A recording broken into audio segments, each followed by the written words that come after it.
여러분, 외국에 가면, 어느 나라를 구경 가면, 우리가 보통 이제, 가까이서 보니까 다릅니까? 눈이 부셔요? 우리가 외국에 가면은 그냥 한 번 갔다가 오잖아요. 한 4박 5일 이렇게 가는데, 저는 무려 지금 4차례나 덴마크를 갔어요. 왜? 가면 갈수록 이 나라에 대해서 생각할 게 참 많구나. 내가 스스로 많이 배우는구나. 이런 생각을 했기 때문에. 그랬어요. 근데 여러분 이상하죠? 저는 오마이뉴스 사장이에요. 기자이기도 하고 사장이에요. 자, 여러분들 중에서 혹시 그런 고민하신 분들 있을지 모르겠어요? 내가 나중에 기자할까 사장할까? 근데 저를 보면 별로 고민할 거리가 아니다. 둘 다 할 수 있는 거구나. 근데 여러분들 중에서 내가 선생님 할까 기자 할까? 의사 할까 기자 할까? 또 고민하는 사람도 있잖아요? 별 고민할 게 아니라는 걸 알게 되는데 왜? 오마이뉴스 때문에 별 고민할 게 없어요. 이 사람 누구 같아요? 접니다, 저. 우리가 창간 15주년 당신이 있어 가능했습니다. 이 당신이 누구예요? 독자가 있었어. 그 다음에 시민 기자가 있어서 가능했다. 이러는 건데 오마이뉴스는 전 세계 언론 중에 유일하게 모든 시민이 기자다. 이런 슬로건을 갖고 있어요. 모든 시민은 기자다. 그래서 시민 기자가 지금 8만 명이 있습니다. 그래서 전 세계 언론 중에 가장 기자 수가 많은 게 어디? 오마이뉴스. 왜? 모든 시민이 기자니까. 그죠? 그러니까 여러분도 오늘 저녁에 당장 가서 회원 가입하면은, 그러니까 일반 회원이 있고 시민 기자 회원 가입이 있어. 둘 중에 하나 선택해서 시민 기자로 가입하면 당장 뭘 할 수 있어요? 기사를 쓸 수 있어. 오연우가 여기 왔더니 뭐라고 하더라. 이렇게. 지금 우리 기자가 한 명 와 있는데 오늘 쓸 거야. 근데 우리 기자보다 더 누가 잘 써버릴 수 있어요? 여러분. 우리 시민 기자들 중에서도 그래서 경쟁합니다. 내가 빨리 쓰려고 했는데 어디 가서 재미나는 걸 발견했어. 빨리 쓰려고. 근데 배가 고파가지고 짜장면을 하나 시켜 먹었어. 그래서 짜장면 다 먹고 쓰려고 딱 오마이뉴스 들어갔는데 그게 떠 있는 거야. 그래서 이 사람은 그 기사를 안 쓰고 무슨 제목의 기사를 쓰느냐. 제목이 짜장면 한 그릇 때문에. 이런 제목으로 자기가 어떻게 해서 놓쳤나 이 특종을 이 기사를 쓴 적이 있어요. 자, 그래서 모든 시민은 기자다이기 때문에 사장은 시민이에요, 아니에요? 맞아요. 사장도 시민이야. 그래서 우리는 오마이뉴스는 사장도 기사를 쓰는데, 그래서 제가 한국 기자협회에서 주는 이달의 기자상을 수상했어요. 사장이 이달의 기자상을 수상한다. 이거 조선일보 사장은 절대 할 수 없어. KBS 사장도 할 수 없고 한겨레 사장도 할 수 없고 오로지 오마이뉴스에서만 가능한 그런 거예요. 근데 여러분이 기사를 쓰면 시민 기자가 기사를 쓰면 오마이뉴스가 돈을 줄까요 안 줄까요? 원고료를 줄까요 안 줄까요? 안 줘요. 안 줘요? 왜 이렇게 확신하세요? 왜 안 줄다고 확신하세요? 왜 안 줄 것 같아? 오마이뉴스가 가난하기 때문에? 아니요. 정식 기자 아니라서. 정식 기자가 아니라서. 자, 우리는 이런 철학을 가지고 있어요. 기자는 별종이 아니다. 내가 새로운 소식을 가지고 있고 그 새로운 소식을 다른 사람에게 전하고 싶은 모든 사람은 기자다. 이게 우리의 기자의 개념이야. 그래서 시민 기자가 글을 써도 많이는 못 주지만 줍니다. 얼만큼 주느냐? 탑 기사에 올라가면, 그러니까 오마이뉴스 맨 꼭대기에 올라가면 5만 원을 드려요. 5만 원, 3만 원, 만 원, 맨 끝에 간신히 올라간 거는 2천 원. 아메리카노 테이크아웃 2천 원이죠. 아메리카노 한 잔은 사 먹을 수 있어요, 그거 받으면. 근데 이 원고료는 싸지만 엄청난 원고료를 받을 수 있는 계기가 있는데 그게 뭐냐? 제가 발명한 특허가 있어요. 제가 어떤 특허, 진짜 특허청에서 받은 특허가 있어. 그게 뭐냐면 여러분의 기사를 쓰면 다른 독자들이 이 기사가 좋다고 생각하면 좋은 기사 원고료를 쏠 수가 있어. 그러니까 이 학생이 썼는데 이 학생이 이 글이 좋다고 생각하면 10,000원, 2,000원, 기분 좋으면 100만 원도 쏠 수 있어. 카드로, 무통장입금으로, 핸드폰으로. 그래서 최고의 기록이 뭐냐? 한 기사를 썼는데 무려 3천만 원을 벌었어요. 이게 한국뿐 아니라 세계 저널리즘 역사에서 가장 비싼 원고료. 도올 김영옥 교수라고 알아요? 몰라요? 이 머리 좀 이렇게 벗겨지시고 나이 들고 막 EBS에서 특강하고 막 이런 분이 있는데 고려대 교수하셨고 이 도올 김영옥 교수가 기사를 하나 썼는데 무려 7,000명의 시민이 좋다고 해서 원고료를 쐈어요. 그랬더니 그게 3천만 원이 됐어. 기네스북에 오를만 하죠. 한 기사에 3천만 원. 근데 이분은 너무 많이 받는 바람에 이게 화제가 됐어. 그래서 혼자 가져갈 수가 없었어요. 행동하는 시민에게 이 기부를 할 수밖에 없었어. 화제가 됐기 때문에. 자, 어쨌든 이런 데가 오마이뉴스인데 또 오마이뉴스는 상근 기자도 있어요. 그래서 상근 기자가 처음에 4명이 됐는데 지금은 115명이 됐어요. 그래서 제가 월급 줘야 되는 사람이 115명이야. 우리의 월급날은 25일. 오늘은 4월 4일. 이제 한숨 돌리고 제가 왔어요. 근데 덴마크가 이 지구상에서 가장 행복한 나라라고 유엔이 이태 연속 그렇게 얘기했어요. 그래서 제가 궁금했어요. 이 나라는 도대체 왜 사람들이 행복하다고 할까? 자, 행복은 주관적 행복과 객관적 행복이 있겠죠. 주관적으로는 아무리 가난하고 고달퍼 보이지만 이 사람은 도를 닦아서 그런지 종교를 가져서 그런지 그냥 나 행복하다고 그래. 아니면 해탈을 해서 그런지. 근데 이제 객관적으로는 사회복지가 얼마나 잘 돼 있는지, 그래서 기대 수명이 얼마나 높은지, 그 다음에 이웃 관계망, 내가 쓰러져도 일으켜 세워질 이웃이 있는지, 이런 것들이 이제 수치로 다 나오잖아. 또 자살률, 뭐 이런 것도 나올 수 있겠고, 이런 것들을 봐서, 아, 이 정도로 사회가 돼야 행복할 수 있겠구나. 이런 주관적, 객관적, 이게 있는데, 이거를 두루두루 유엔이 조사를 하고, 또 한 해만 한 게 아니라 5년 연속 이걸 다 취합해 봤더니 덴마크가 이태 연속 1위가 나왔어요. 근데 저는 이제 원래 정치를 전문으로 한 사람이에요. 그래서 우리 노무현 대통령이 이 지역 출신이죠. 예, 노무현 대통령이 처음에 대통령의 뜻을 품었을 때 아직 공개적으로 얘기 안 했는데 가슴속에 품고 있는데 그걸 제가 알게 됐어요.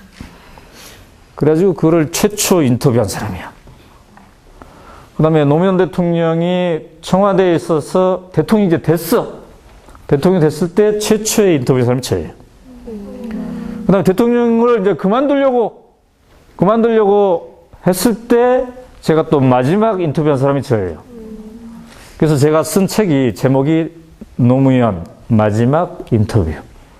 근데 그게 진짜 공식 마지막 인터뷰가 돼버렸어. 돌아가셨잖아요, 이제. 그죠? 예. 어쨌든, 정치를 중심으로 썼던 사람인데, 어느 날 갑자기 내가 내 인생을 돌아보게 됐어요. 나이가 어느 정도 들다 보니까, 자, 맨 앞에 있으니까 나를 자세히 볼 수 있겠네. 내가 몇 살처럼 보입니까? 이 감안하셔야 될 것은 지금 5년째 염색을 안 하고 있다는 거. 그리고 정치적으로 잘 판단해서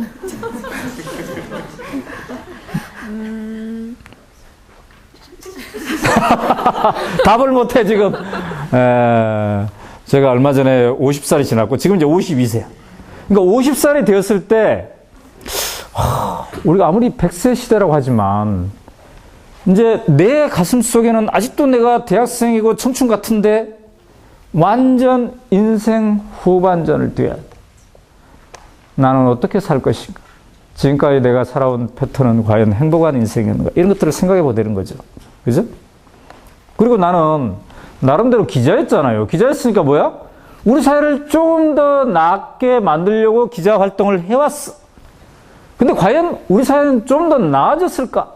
무엇으로 우리 사회는 나아졌다고 판단할 것인가? 배고픈 사람들이 줄어들었기 때문에? 아니면 경제 성장만 본다면 우리가 20위권에 들기 때문에? 근데 사람들을 만나보면 어른은 어른대로, 우리 학생은 학생들대로 그다지 행복하다고 생각하지 않아. 이번에 OECD 기준으로 우리 보건사회복지부가 우리 학생들의 삶의 만족도를 조사해봤죠. 그랬더니 2달 전에 발표한 겁니다. 34개국 중에 34위였어.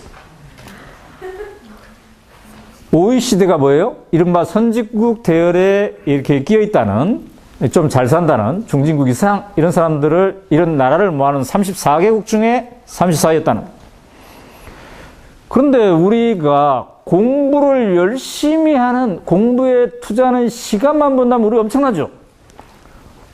아빠, 엄마들도 마찬가지.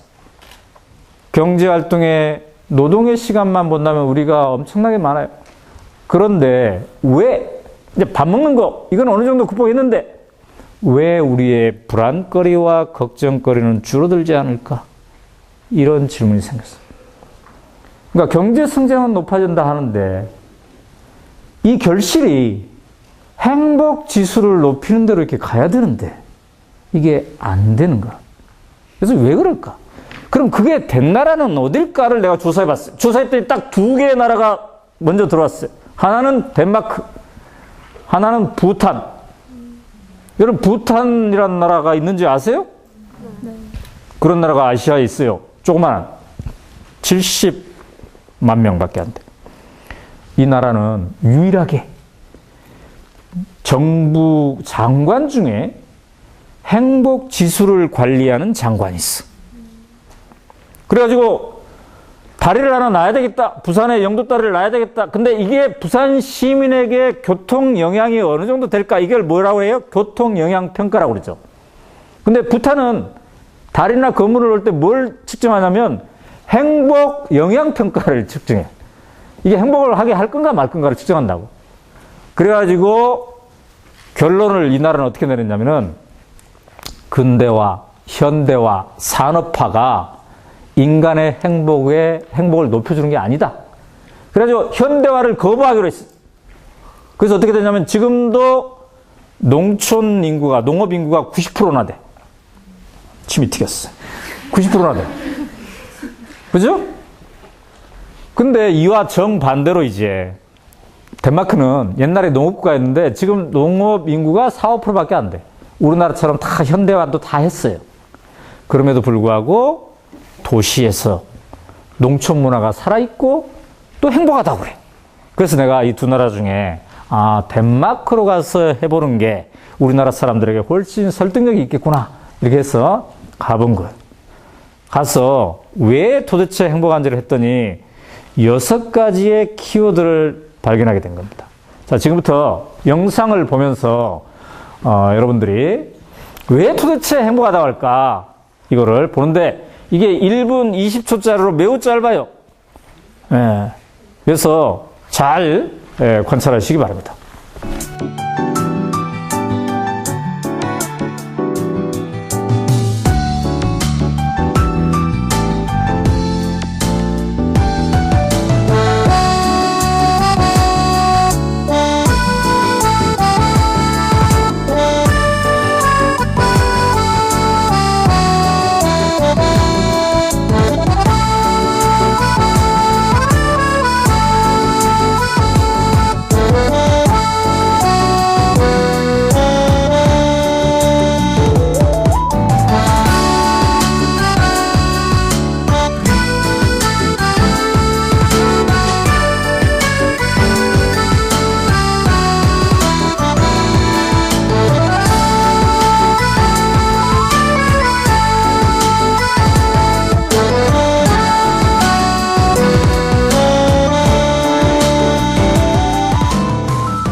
오늘 말이죠.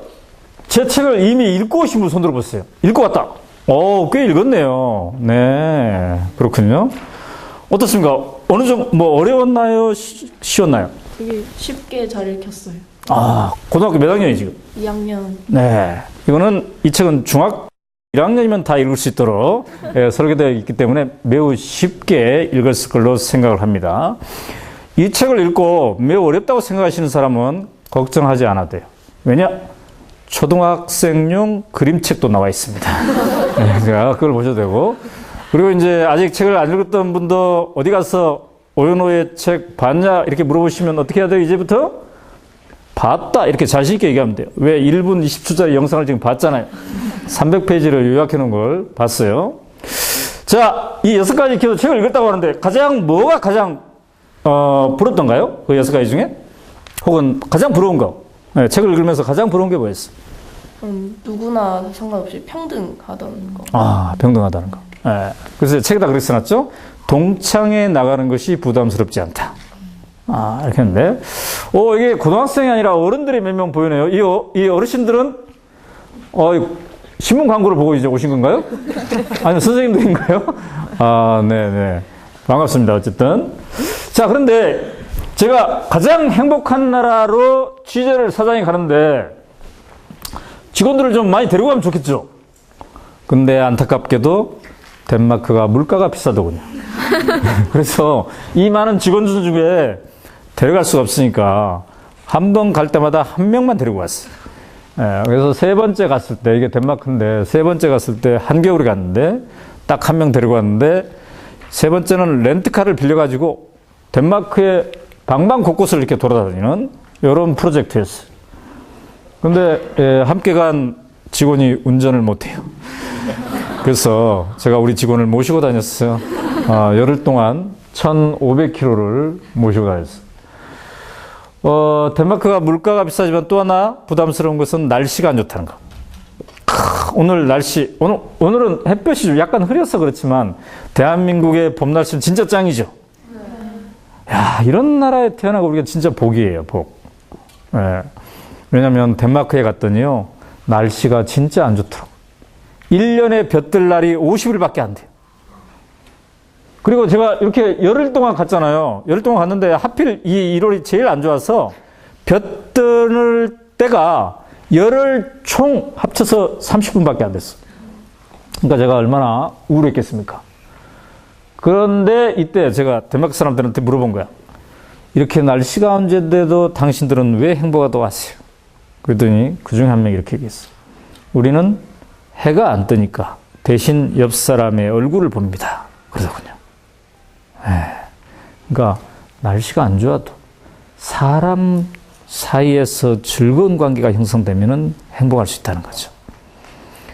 우리 부산의 고등학생 여러분, 옆 사람의 얼굴을 볼까요? 해라고 생각하고 이렇게 인사해봐요. 당신이 있어서 아름다운 오후입니다. 이렇게. 오그라들어요? 해봐요 한번. 괜찮아. 해봐요.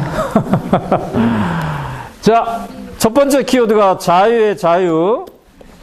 스스로 선택하니 즐겁다. 근데 이게 학교에서 주로 이렇습니다. 제가 경희 여중에 가서 이 책을 읽고 토론회를 했는데 한 친구가 이런 얘기를 했어요. 행복하세요? 했더니 그다지 행복하다고 얘기할 수가 없겠습니다. 왜냐면은 내가 하고 싶은 거는 요만큼 있는데 억지로 해야 하는 거는 더 많기 때문입니다. 이렇게 답하더군요. 근데 뭐를 하더라도 스스로 선택할 수 있다는 거, 이게 매우 중요한 것 같은데요.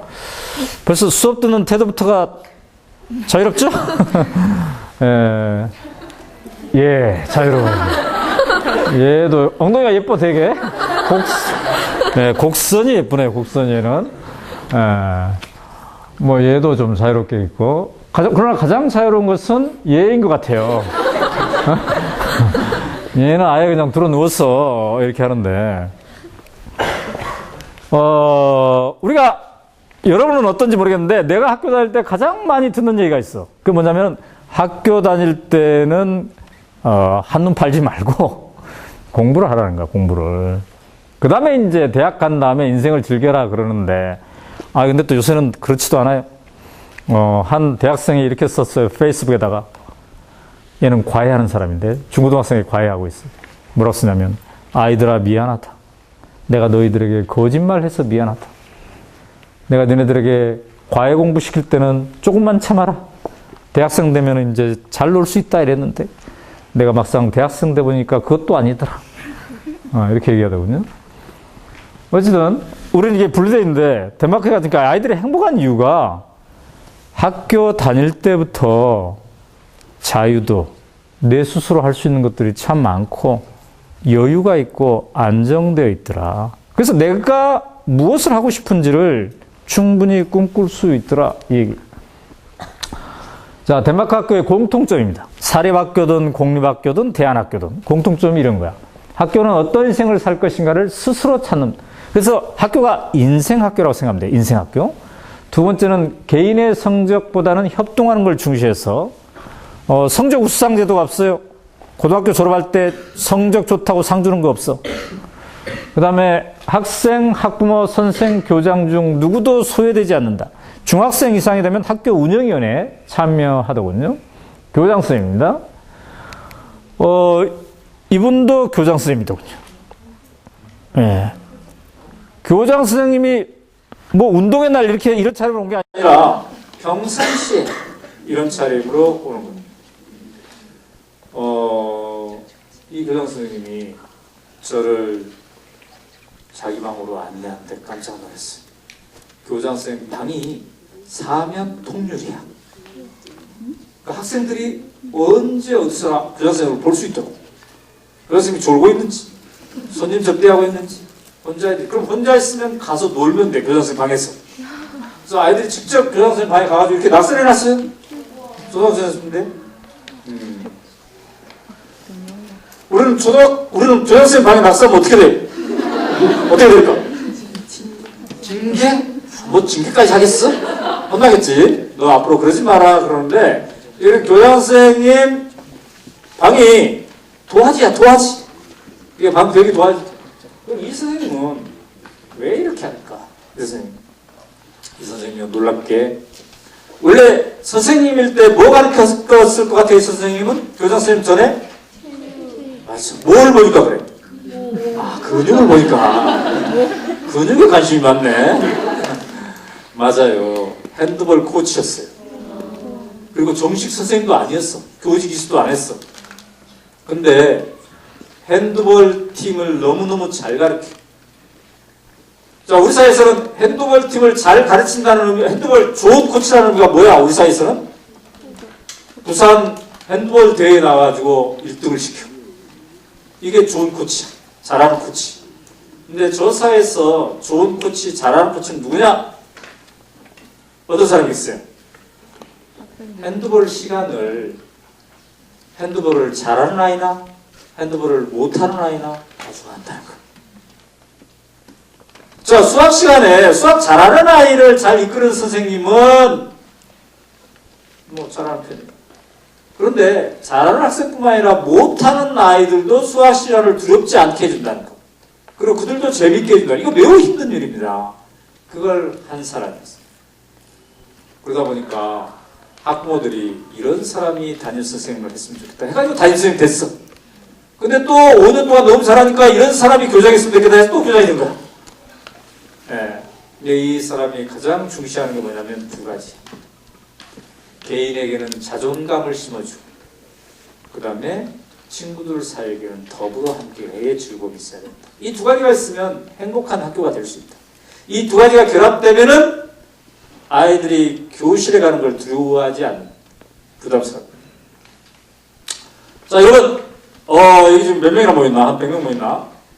자, 지금부터 여론조사를 할 테니까, 이건 과학적 조사를 위한 거니까 과장하지 말고 있는 사실 그대로를 답해 주시기 바랍니다.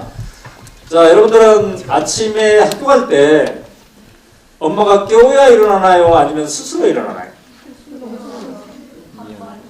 그러니까 알람이든 뭐든 알람도 스스로 일어나는 거야. 알람을 해서 스스로 일어나는 거고 엄마가 깨워야 일어나. 자, 나는 엄마가 안 깨워도 알람이든 뭐든 내 스스로 일어난다. 손 들어보세요.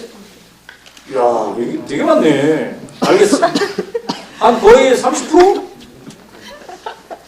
대단히. 지금 손 들었나? 누가 손 들었지? 손 들었어? 전국 평균은 5%밖에 안 돼, 5%. 근데 여기서 30%나 되니까 이게 매우 특이한 현상이야. 부산 아이들이. 못 일어나는 아이들 잘 들어봐. 얘는 왜 일어나? 자, 왜 일어납니까? 왜 스스로 일어날 수 있습니까? 알람을 2분 간격으로. 알람에 의지해서. 또 누가 손 들었어, 아까? 네? 손 든 사람. 여기 손 들었 사람. 손 들었었나? 얘기해봐. 손 든 사람. 왜 일어나요? 응? 뭐라고? 아침형 인간이라서요. 아침형 인간이었어? 어떻게 해서 아침 인간이 된 거야, 근데? 그냥 눈이 떠서. 아니, 근데 어떻게 해서 그러지?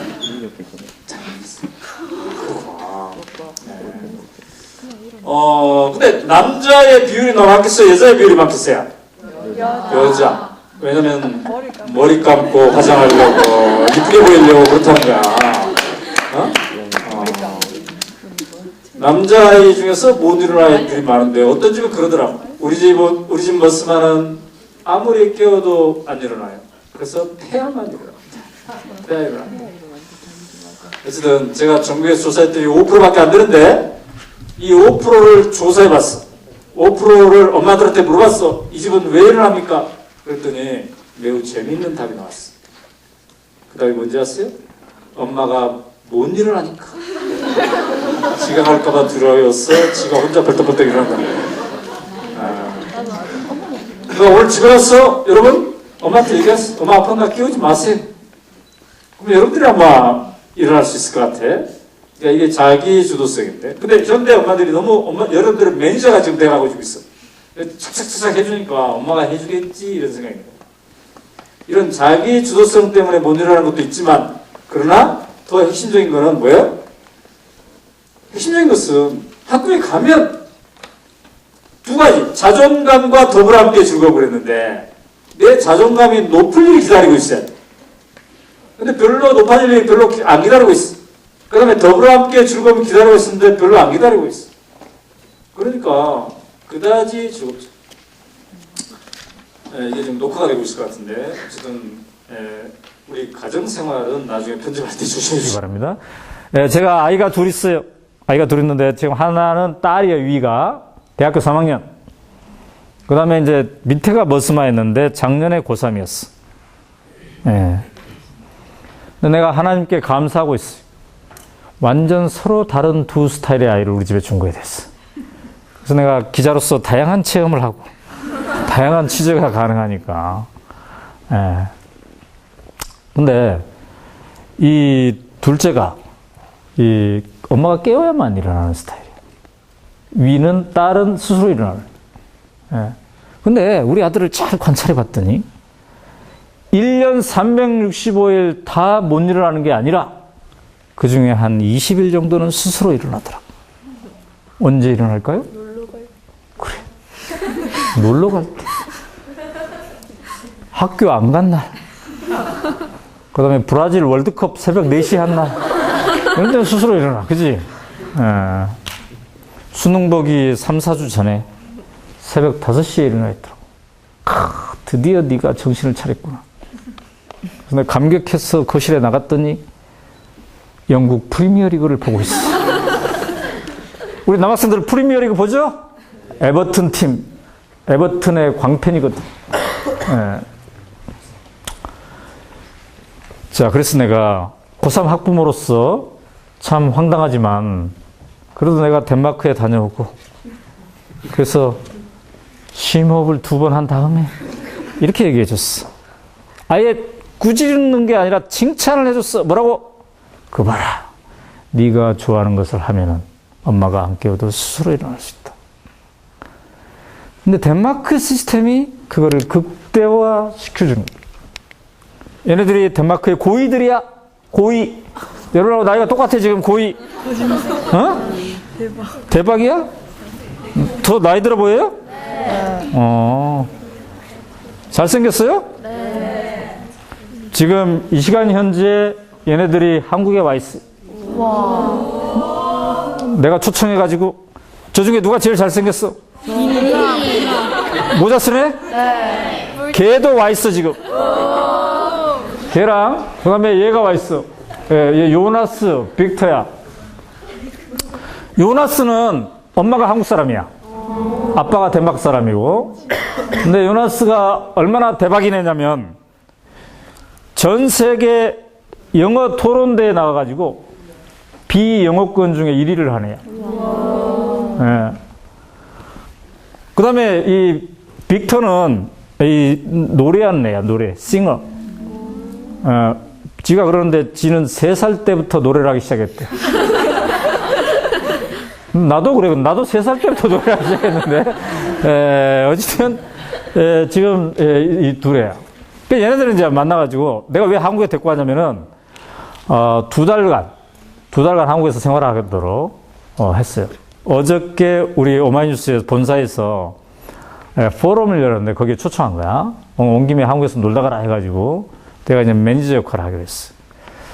근데 어제 딱 데뷔를 했는데, 너무 많은 곳에서, 쟤네들을 사귀고 싶다고 하고, 쟤네들 얘기를 듣고 싶다고.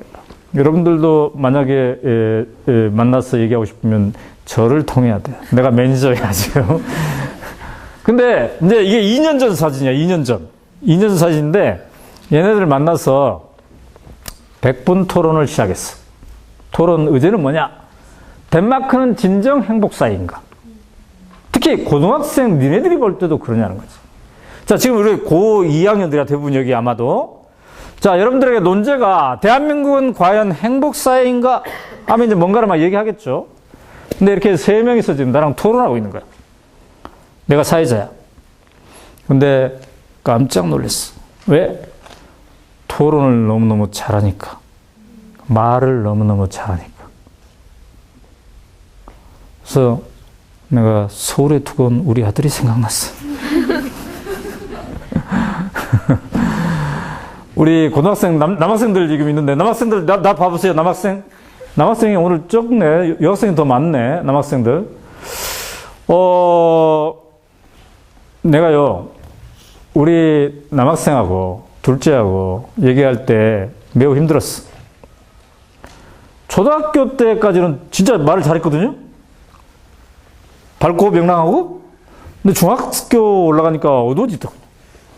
고등학교 올라가니까 말수가 없어지더군요. 그래서 우리 고등학생 아들하고 단둘이 식당에 가서 밥 먹는 게 매우 힘들었어요. 화기애애하게 옆 테이블은 먹는데 나도 뭔가 얘기를 해야 될 것 같은데, 그러니까 아빠는 온전한 문장으로 얘기하는데 늘 답은 분절 파편론어야. 근데 얘네들은 막 온전한 문장으로 20, 30문장씩 얘기하니까 내가 굉장히 얘네들 봐라 이런 생각이 들었어요. 그래서 15분 만에 토론을 중단시켰어. 덴마크는 진짜 행복하냐보다 더 급한 의제가 생각났어. 그게 뭐냐? 니들은 왜 이렇게 말을 잘하게 됐니?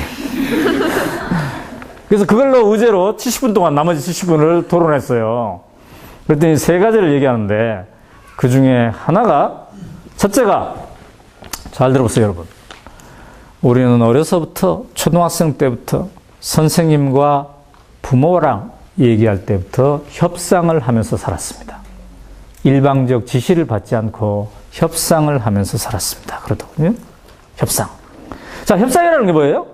자, 이번 주말에 어디로 놀러 갈까 하면 이리 갈까 저리 갈까 뭔가 선택의 여지가 주어진다는 거죠. 그 다음에 협상이 뭐예요? 협상은 충분한 시간적 여유 속에서 주어져야 돼. 너 1분 만에 결정해 하면 이건 협상이 아니죠. 그죠? 그래서 예를 든다면 선생님이 초등학교 때인데 선생님이 수학 숙제 내일 모레까지 해와라 하면은 손 들고 협상에 들어갈 수 있대요. 저는 못하겠습니다. 저는 이틀 더 주십시오. 제가 정신이 사납습니다, 요새.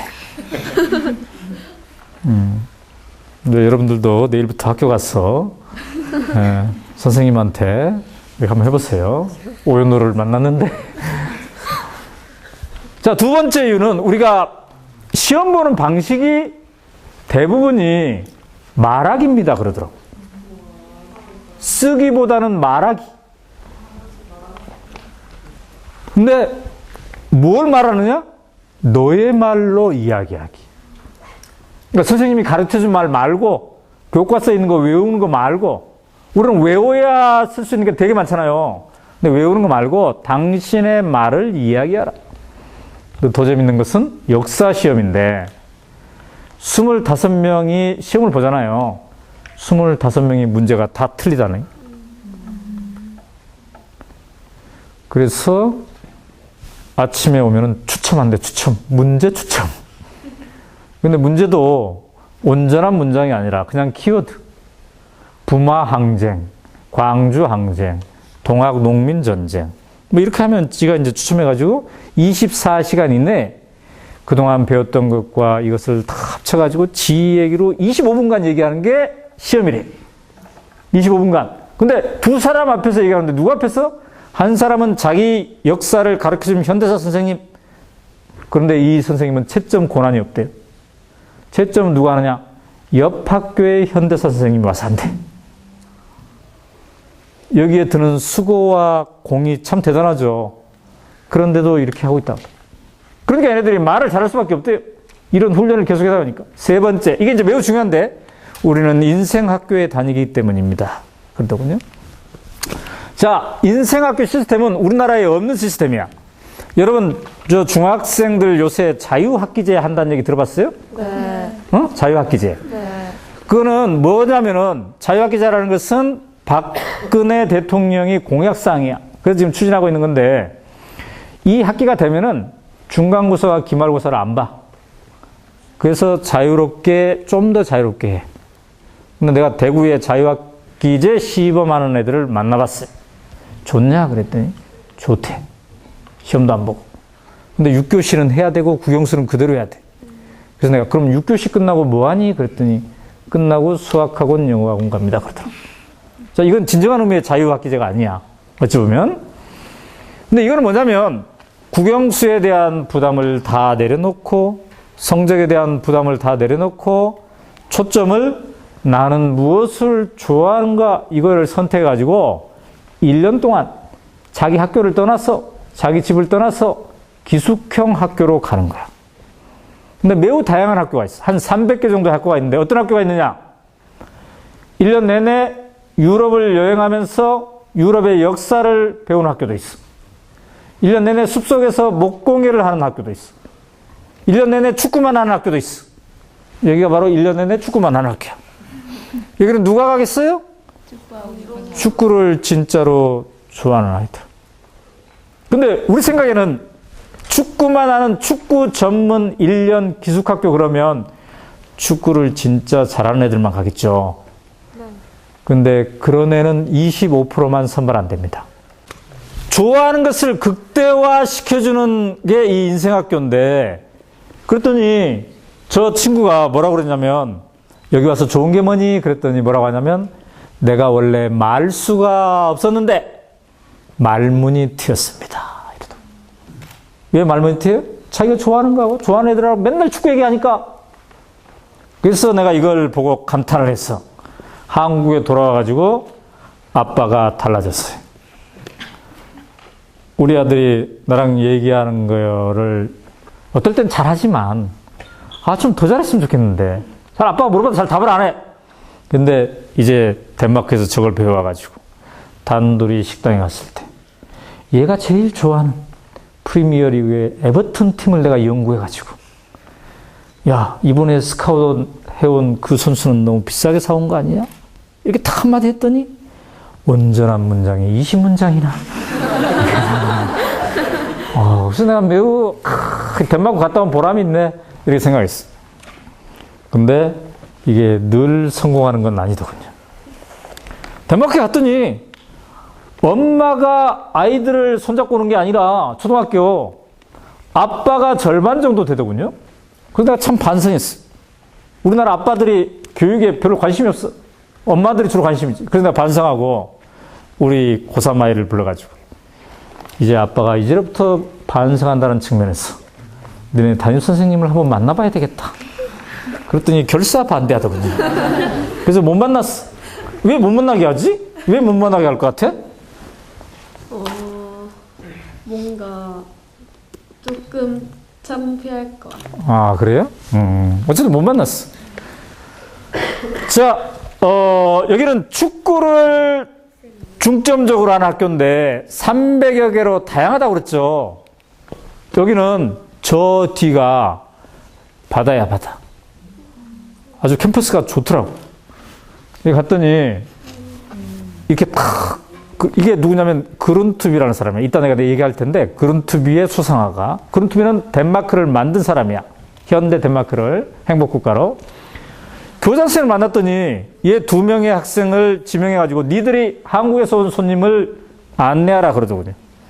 근데 어찌나 애들이 안내를 잘하든지 2시간 동안 참 즐거웠어요. 표정도 좋죠, 애들이. 천진난만해. 3명 다. 네. 자, 여기는 인생 전반을 가르치는 인생학교야.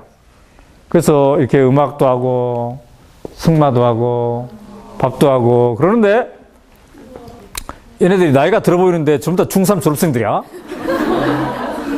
근데 얘네들이 스스로 밥을 하더군요. 점심을. 그러니까 조를 짜가지고, 그러니까 생활을 배우는 거야. 밥을 어떻게 하는지도. 그래서 얘네들이 대접한 거 가지고 이렇게 먹었어요. 여기는 또 다른 인생학교입니다. 정식 명칭은 애프터 스쿨. 근데 인생학교라는 건 내가 그냥 번역한 거예요. 왜? 얘네들에게 1년 중에 4달은 이런 질문이 주어집니다. 당신이 35살이 되면 어떤 인생을 살겠습니까? 그러니까 이 기간 동안 자꾸 옆을 쳐다볼 수 있는 자유가 있는 거야. 내가 뭘 좋아하지? 이거 할까? 저거 할까? 이런 식으로. 근데 저 집에서, 여기는 전교생이 한 90명 되는데, 저 집에서 12명이 살더군요. 12명씩. 근데 남자와 여자가 함께 살아요? 이거 위험할까요? 안 위험할까요? 나는 위험하다고 생각한 사람이야. 그래서 교장 선생님한테 물어봤어. 아, 이거 위험할 텐데요? 그랬더니 답이 뭐였냐면은 위험할 수 있는데 위험할 수 있는 상황에서 위험하지 않게 관리해내는 힘을 학생들 스스로 기릅니다. 이러더군요. 그러면서 그 대전제가 뭐냐면 사회에서도 남자와 여자가 함께 살고 있지 않습니까? 이런 거.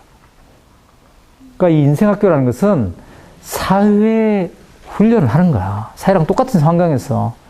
그럼 위험하지 않게 하려면 뭐가 되어 있어야 돼요? 룰이, 규칙이 있어야 돼요. 규칙, 생활 규칙.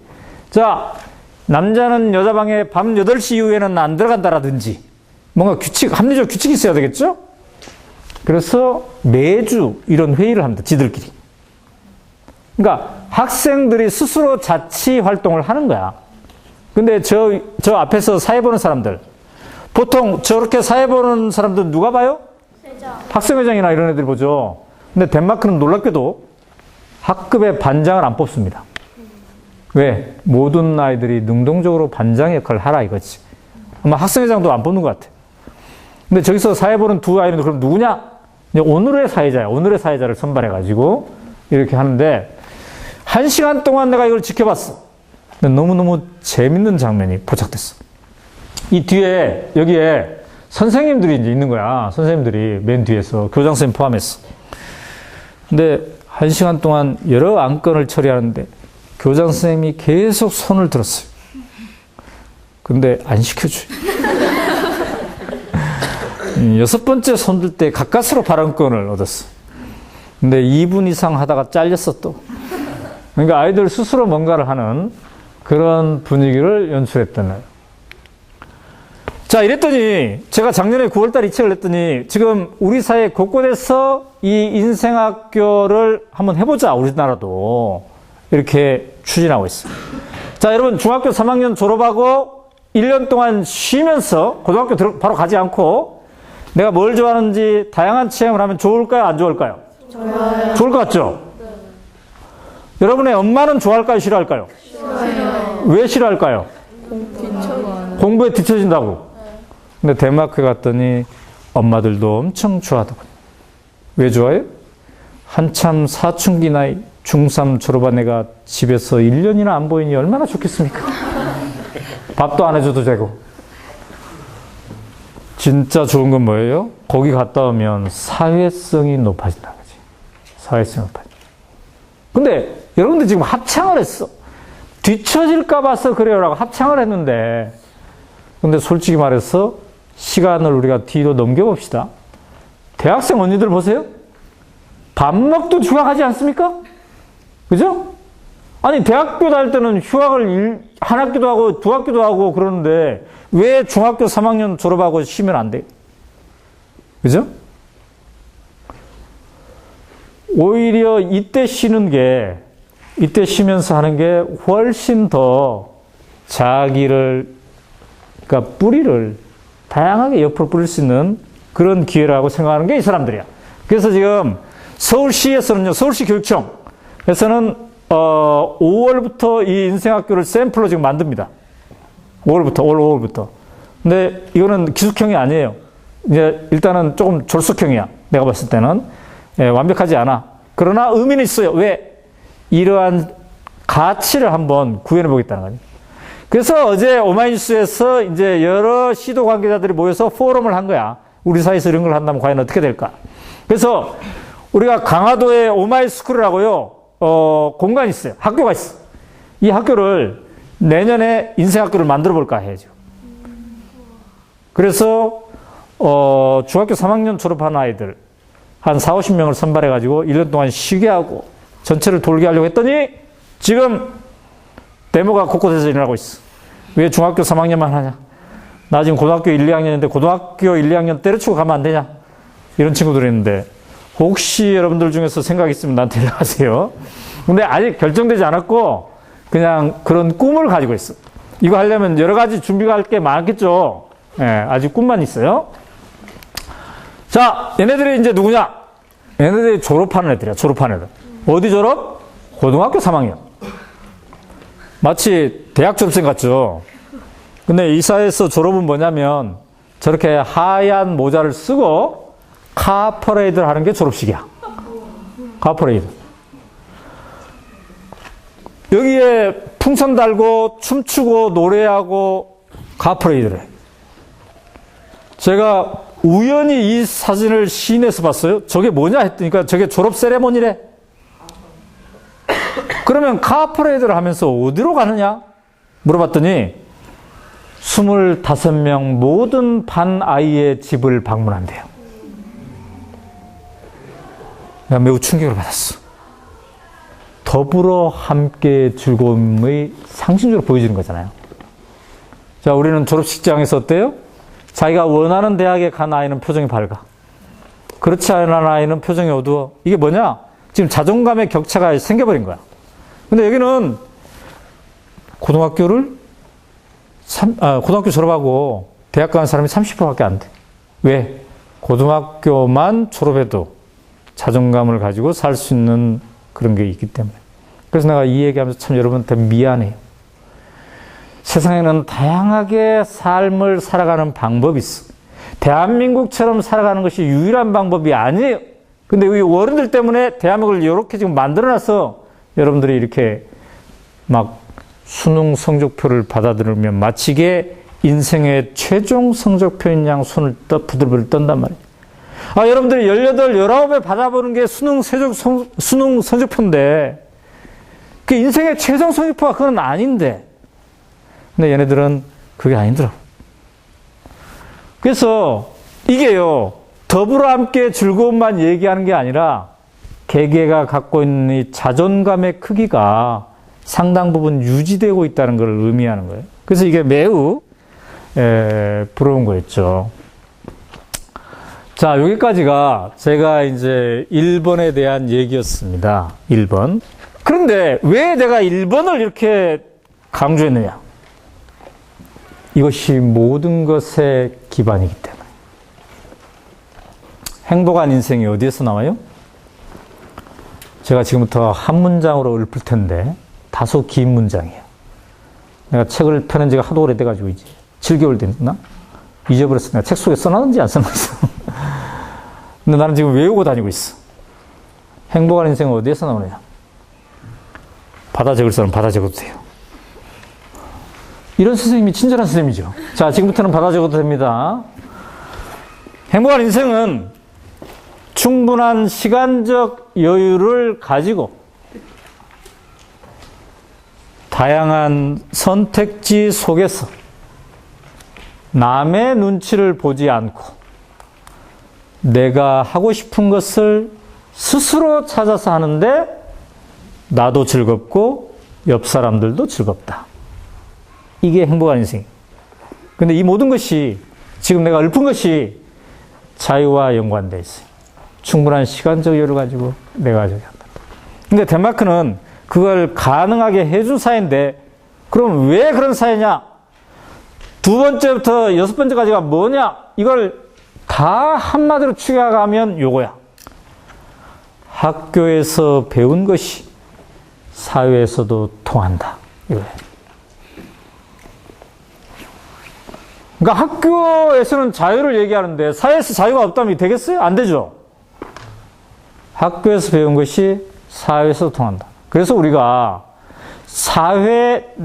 내가 마음 수련을 해야 되지만 사회도 함께 더 좋게 바꾸기 위해서 노력하는 이유가 거기가 있어.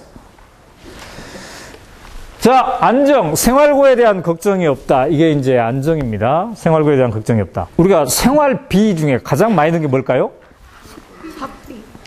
학비가 있었어요. 교육비. 특히 여러분의 엄마 아빠들은 사교육비 이거 엄청 많이 듭니다. 사교육비. 사교육비를 포함해서 학비가 있어. 그 다음에 병원비. 그 다음에 집장만 하는데 드는 비용. 그죠? 자, 만약에 이 세 가지만 없다면 어떨까요? 그 부담이 없다면? 편해요. 편하지. 그러니까 굉장히 이 어깨를 펼 수가 있어. 그죠? 이제 그런 사회다. 특히 학비가 없는데, 이 오빠는 지금 좀 늙어 보이긴 한데, 대학교 4학년이야. 대학교 4학년. 이 오빠한테 내가 물어봤어. 당신의 걱정거리는 무엇입니까? 왜냐면, 덴마크는 대학생이 돼도 우리는 지금 반값 등록금을 할까 말까 이슈죠. 그런데 덴마크는 대학생이 되면 놀랍게도 월 120만원씩 생활비를 받아요. 나라로부터. 왜 그러냐고 그랬더니 교육부 사람이 이러더군요. 덴마크 헌법에 모든 국민이 평등하게 교육받을 권리가 있다. 이렇게 적혀 있대요. 근데 누구는 가난해서 알바를 해야 된다면 사회가, 국가가 그 권리를 침해하게 한 셈이라는 거야. 그래서 그 권리를 보호해주기 위해서 월 120만 원씩 준대. 자, 그런 사회에 살고 있으니까 네 걱정이 근데 뭐냐? 그랬더니 말을 못해. 1분 동안 지금 저 애매모호한 표정을 짓고 있어. 내 걱정이 뭐더라? 이거 아닌 것 같은데? 이건가? 이것도 아닌 것 같은데? 그러다가 나온 게 두 가지. 첫째, 덴마크는 날씨가 안 좋다.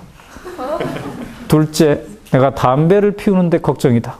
이 두 가지를 얘기를 했어요. 의사 선생님이에요. 주치. 덴마크는 모든 국민에게 주치의가 있습니다. 이게 주치의증이야. 태어나자마자 당신의 주치의는 누구입니다. 그래서 이 주치의가 1600명을 관리해. 동네 사람. 재밌는 것은 덴마크에서는 의사 선생님이라는 표현이 없다는 거. 우리는 의사 선생님이라고 그러죠. 근데 의사가 김씨면 그냥 김씨 아저씨 이렇게 부르는 거야. 아저씨야, 그냥 아저씨. 그러니까 특권의식이 직업별로 이게 별로 없다는 얘기예요. 직장 얘기는 빼고 평등. 자, 택시기사 표정이 어때요? 괜찮죠? 부산의 택시기사들 표정 어때요? 어두워? 무뚝뚝하지? 또 왜 택시기사들은 무뚝뚝할까?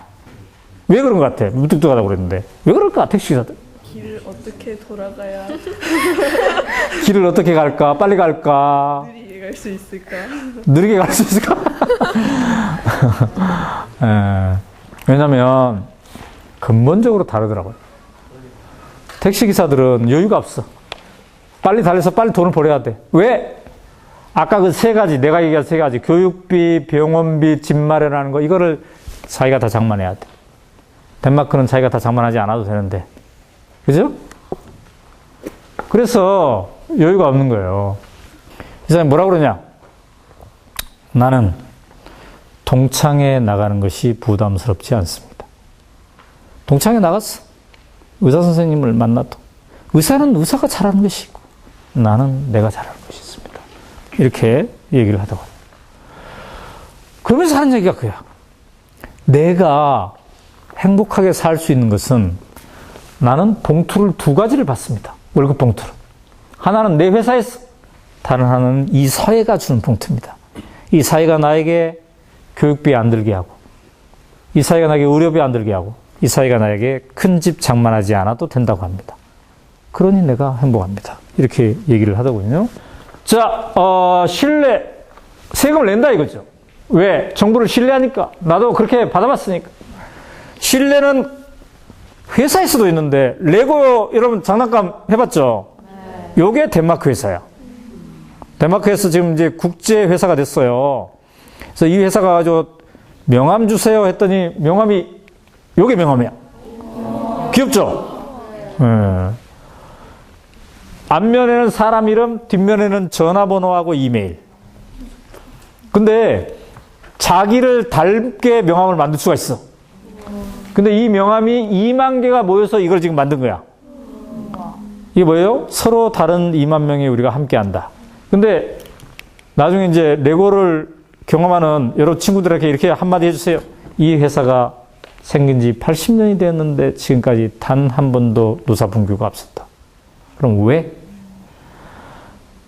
대단합니다. 레고 회사 참 좋군요. 내가 이렇게 얘기했더니 홍보 담당자가 나한테 하는 말. 우리 회사만 그런 게 아닙니다.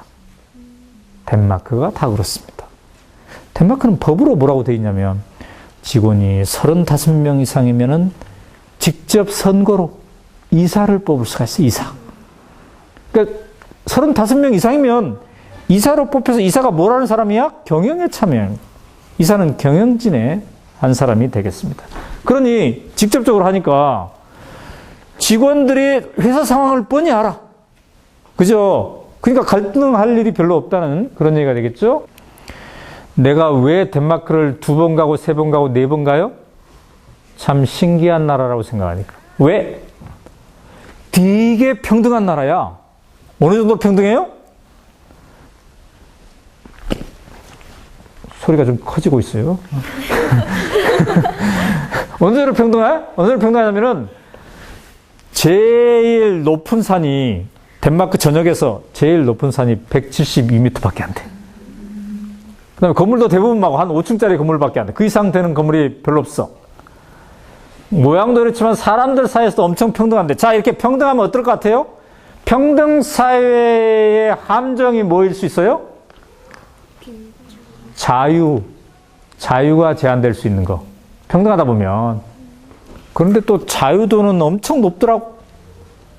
자유가 엄청 높아. 우리는 평등하면 자유가 제한될 것 같은데 그게 아니더라고. 자, 여러분. 사장님이 일하기 좋은 나라. 그러면 왠지 직장인들은 좀 힘들 것 같죠?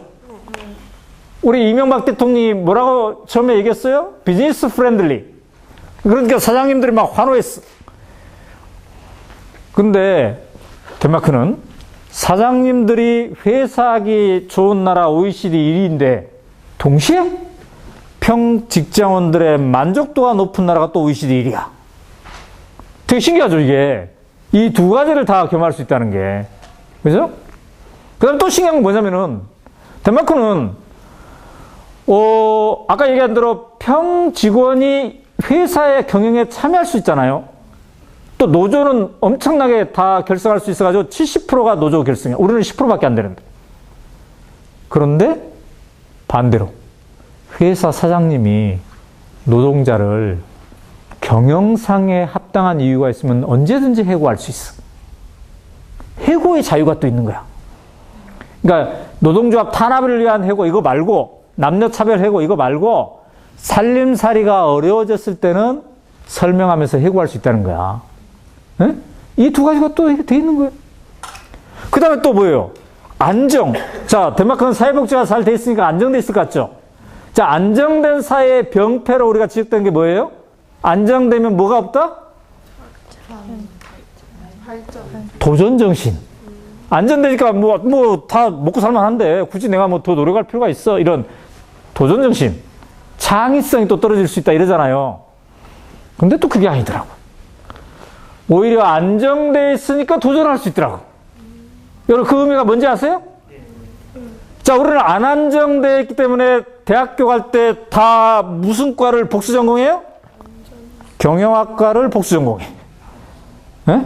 법대, 의대 막 이런 데만 또 주로 가려고 그래요. 이게 불안 사회의 현상이야. 근데 사회가 안정돼 있으면 이게 기본이 돼 있으니까 지가 그럼 나가 뭘 좋아하는가를 창의적으로 또 도전할 수가 있겠더라고. 그래서 내가 저 사이에 가서 이분법은 가라. 2마리 토끼 잡기는 가능하다. 이런 걸 내가 느낄 수가 있어. 그러기 위해서는 뭐가 되어 있어요? 사회적 타협이 있어야 되겠죠. 예? 사회가 그 문화를 만들어가야 되겠죠. 그럼 그걸 도대체 저 사람들은 어떻게 해서 만들어갔는가? 이걸 배우기 위해서 1번 가고 2번 가고 그랬던 거예요. 자, 그 다음에 친구가 있다는 거. 이거 매우 중요해요. 복지제도가 있다고 해서 뭐 행복한 사회가 될 수 있는 건 아니야. 그죠? 친구가 있어야 돼. 자, 우리가 지금 경상남도에서 무상급식 논란이 막 있어. 무상급식을 하냐, 마냐. 근데 그걸 다 떠났어. 무상급식은 돈이 필요해. 그래서 돈에서 어쨌든 무상급식 했어. 근데 밥은 공짜로 먹는데 이 친구는 왕따야. 그럼 이게 행복해? 아니야. 그러니까 무상급식 자체가 행복을 주는 게 아니라 무상급식도 해야 되지만 어때요? 친구들 사이에서 이렇게 외롭지 않게 해주고 더불어 함께 즐거움이 있고 이래야 되는데 이건 의지할 수 있는 동네 친구가 있는데 그것의 대부분이 협동조합을 통해서 되더라고. 전 국민의 50%가 협동조합에 참여하고 있어요. 아, 여기서 가까운 데가 어디예요? 밀양이죠, 밀양. 밀양 하면 무슨 시사적인 사건이 지금 발생했어요? 송전탑 싸움. 이게 뭐 때문에? 원자력 발전소 때문에. 근데 덴마크는 원자력 발전소를 일부러 하나도 안 만들었어요.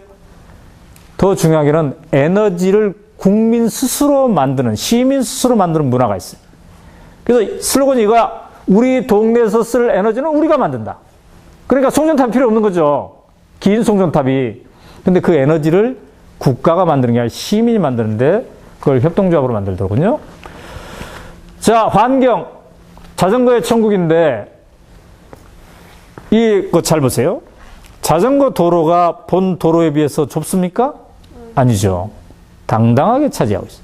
이게 문화가 돼 있는 거예요. 우리는 주로 막 인도를 희생시켜가지고 자전거 도로를 만들다 보니까 인도에서 짜증나. 근데 저기 자전거 신호등도 있죠. 그 다음에 저 사람들이 지금 오른손을 들고 있는 이유는 뭐예요? 우측 깜빡이야. 우측 깜빡이. 이게 문화화되어 있다는 걸 얘기하는데 그래서 어렸을 때부터 이렇게 배워요. 전 국민의 39%가 자전거로 타요. 그러니까 미세먼지라든지 이런 것들이 훨씬 줄어들겠죠.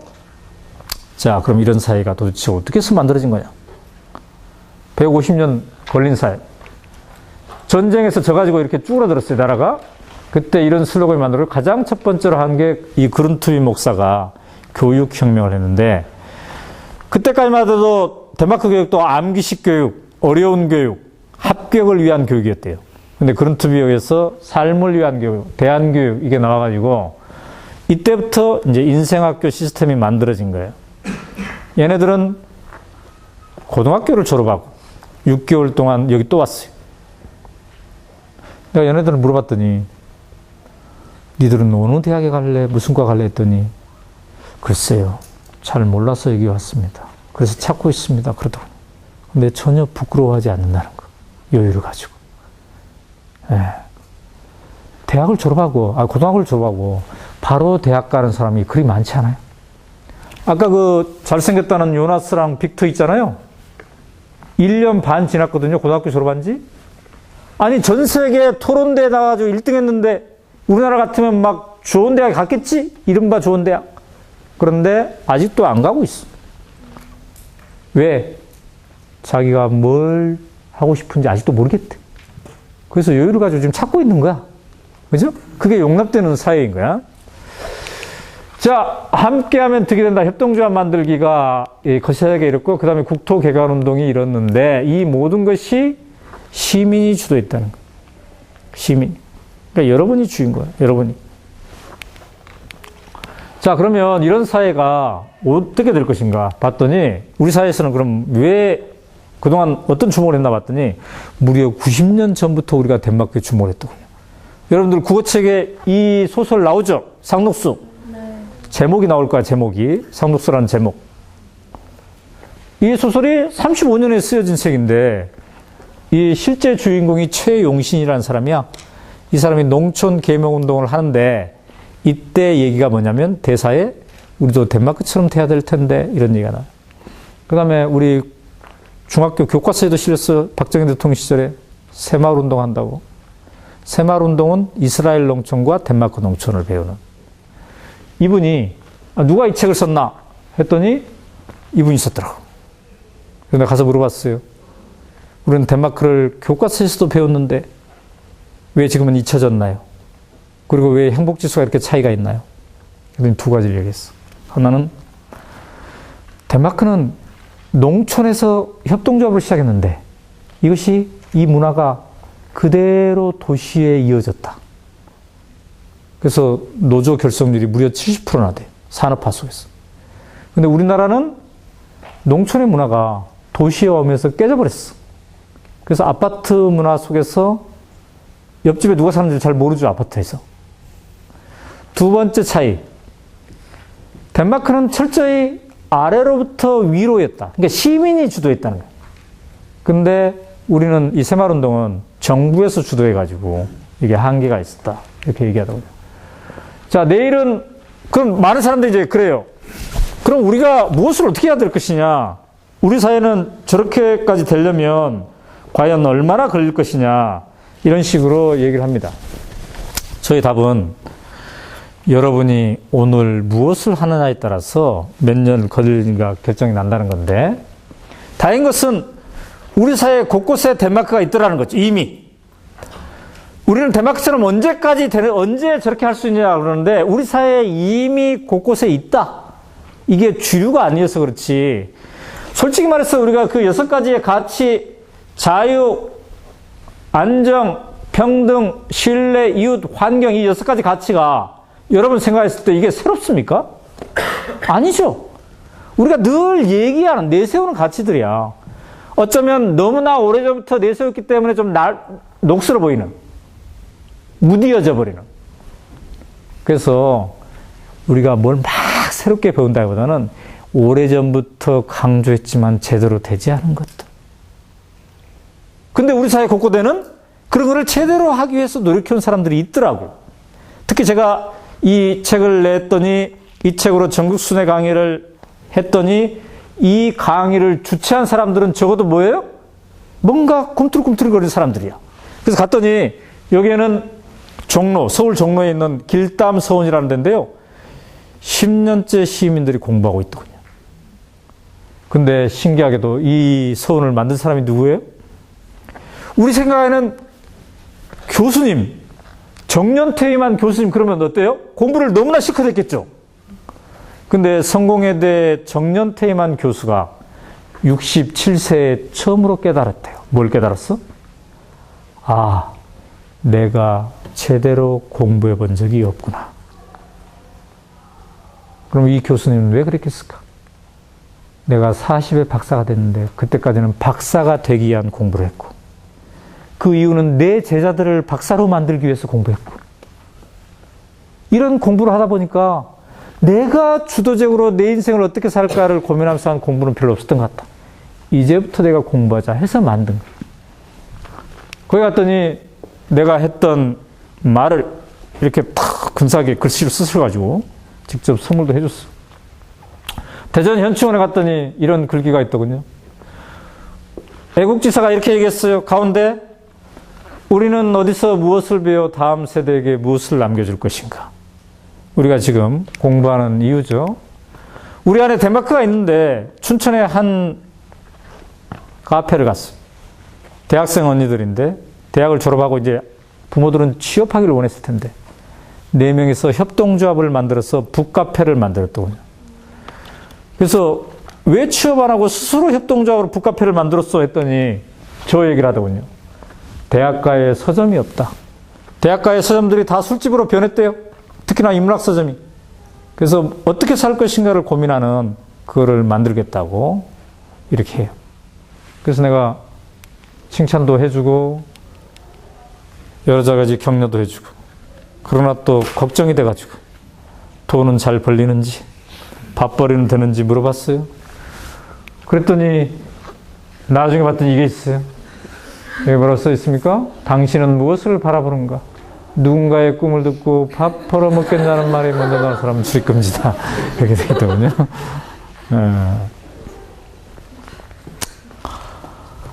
여러분, 그동안 우리 사회는 밥 벌어먹고 있습니까?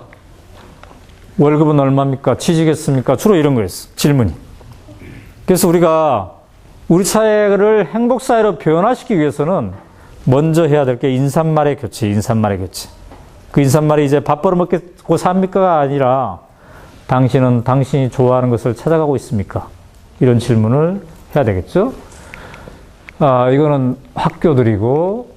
자, 서울에 갔더니 대학생들이 스스로 대학을 만들었더군요. 대학의 이름은 열정대학. 이 열정대학은 뭐냐면 내가 좋아하는 모든 것은 학과가 된다. 그래서 스스로 3개월짜리 학기인데요. 연애학과도 만들고 요리학과도 만들고 이렇게 해서 운영하고 있는데 이들이 어느 날 오연호 학과를 만들었어. 그냥 학과를 만드는 방법 게시판에 그냥 우리 만들자면 돼. 그래서 내 강의를 주최했어요. 한 200명이. 강의를 했더니 이제 이렇게 쭉 보내왔는데 이 중에 뭐예요? 꿈틀리에 꼭 초대해 주세요. 이렇게 돼 있죠? 꿈틀리에 꼭 초대해 주세요. 꿈틀리 마을 생기면 제일 먼저 1호 주민 하고 싶어요. 이렇게 보냈죠. 이 사람들이. 자, 제가 전국 순회 강의를 했더니 꿈틀꿈틀거리는 사람들이 많이 있었어요. 우리 안에 덴마크를 만드는 사람들. 그래서 여기 가서 저 사람들 소개하고 저기 가서 저 사람들 소개했더니 서로 궁금해가지고 우리 서로 만납시다 이런 바람이 불었어요. 그래서 제가 이 사람들을 10명씩 지금 짝짓기 해주고 있어요. 이 사람들을 꿈틀 1, 2 주민들이라고 부르고 있어요. 이 사람들은 첫 모임에 가지고 전국 각 도에서 대표 한 명씩만 뽑았어요. 그랬더니 이 조합이 됐어요. 이 사람들이 꿈틀 1리, 꿈틀 3리, 지금 7리까지 이렇게 되어 있습니다. 자, 여기까지가 제가 했던 강의입니다. 네. 제가 정확히 시간을 지켰네요. 1시간 20분 동안 강의를 하고 30분 동안 여러분들과 토론을 하는 그런 시간을 갖도록 하겠습니다. 자, 저의 결론. 여러분들이 이제 행복에 대한 토론을 앞으로 할 텐데, 저의 책이 모든 것을 다 밝혀준 게 아니라 또 오연호라는 저자가 모든 면을 다 해주는 건 아니에요. 저는 덴마크라는 화두를 가지고 이 책을 썼고 오늘 강연에서의 핵심이 뭐예요? 우리 덴마크에 이민 갑시다 이게 아니라 그 정도의 열정이 있으면 우리 안에 이미 있는 덴마크를 발견해보자 이거죠. 그러려면 어떻게 해야 돼요? 옆을 봐야 돼요. 옆을. 근데 여러분들이 지금 학창시절에 제일 필요한 게 옆을 볼 자유인 것 같아요. 근데 옆을 볼 충분한 시간이 없어 지금. 그래서 모두 다 이렇게 사는 줄만 알고 있어.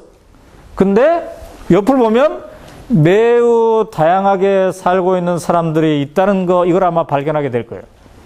그리고 그들 중에는 우리 사회가 세우는 우리 사회가 이래야 성공한다는 이른바 성공의 가치가 있는데 이 기존 가치에 물음표를 내세우면서 새로운 가치를 정립해가고 있는 사람들이 있어요.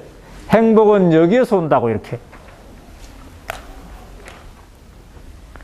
그래서 가장 첫 번째로 해야 될 건 이 세상에는 다양하게 사는 사람들이 있구나. 이 속에서 여러분들이 저도 여러분의 엄마도 함께 일종의 치유가 될 수 있습니다. 치유. 우리도 행복할 수 있을까? 이 제목을 누가 지은지 아세요? 우리 집에 두 아이가 있다고 그랬죠. 서로 다른 스타일. 제가 이 책을 짓기 전에 가족회의를 소집했어요. 우리 딸은 늘 모범 코스로 왔는데 얘는 왔겠어요? 안 왔겠어요? 가족회의에? 와가지고 제안을 했어.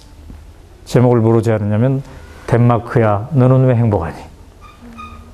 근데 우리 아들은 고3이야? 심사가 복잡해 지금? 가족회의에 오지도 않았어. 근데 다음날 아침 학교 가면서 한숨을 푹 내쉬면서 우리도 행복할 수 있을까? 이렇게 한숨 쉬고 갔어.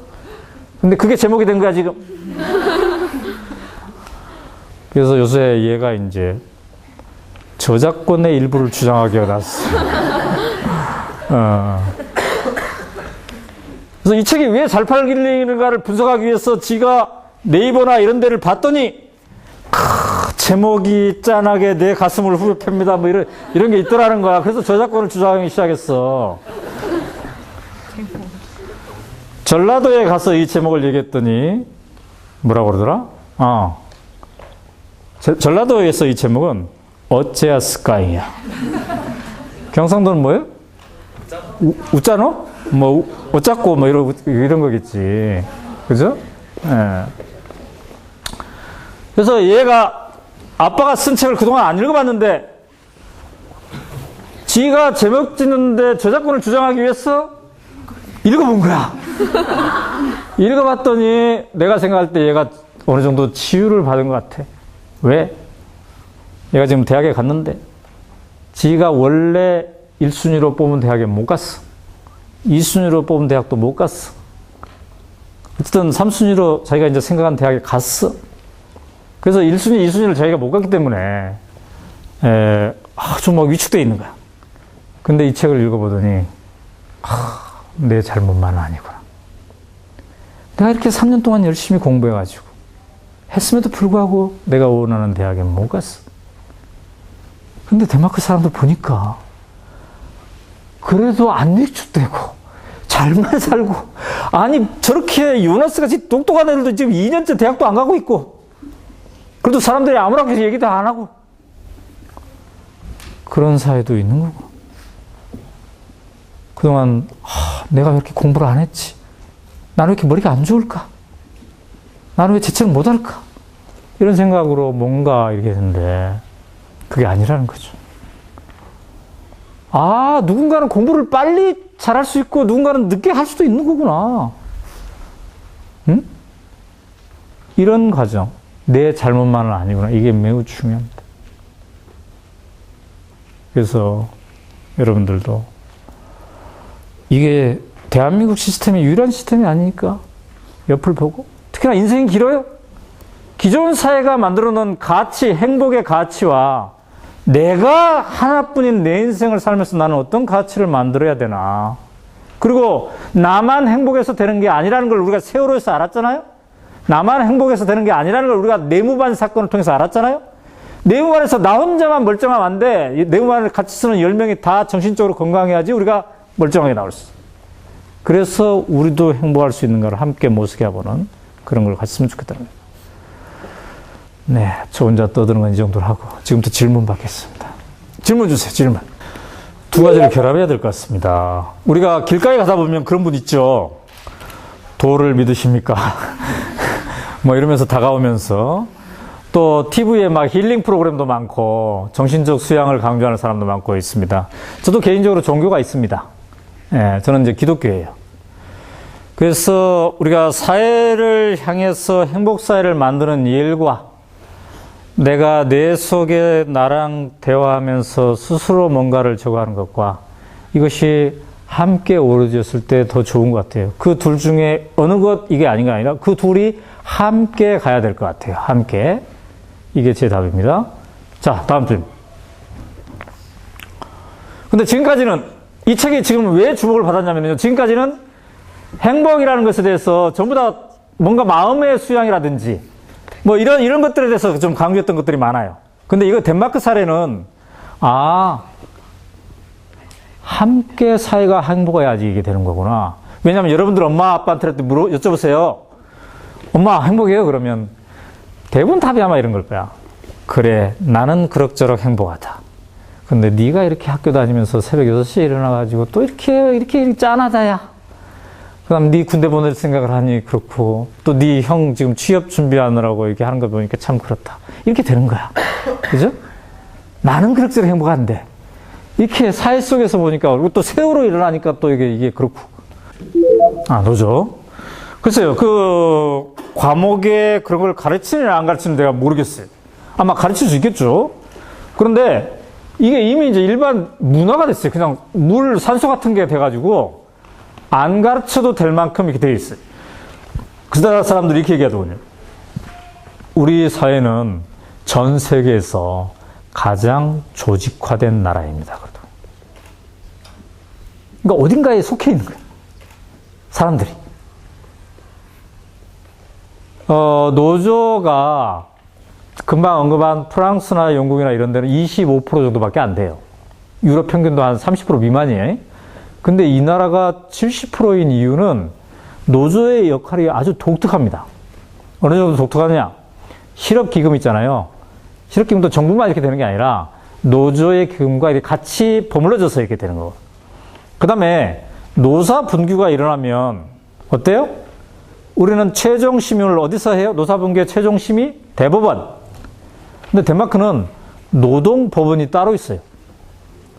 대법원 상관없고 노동법원이 노사 분규의 최종 심의야. 근데 노동법원을 누가 만드느냐? 노동법원을 정부가 만드는 게 아니라 노조랑 정부가 만들어. 노동법원을.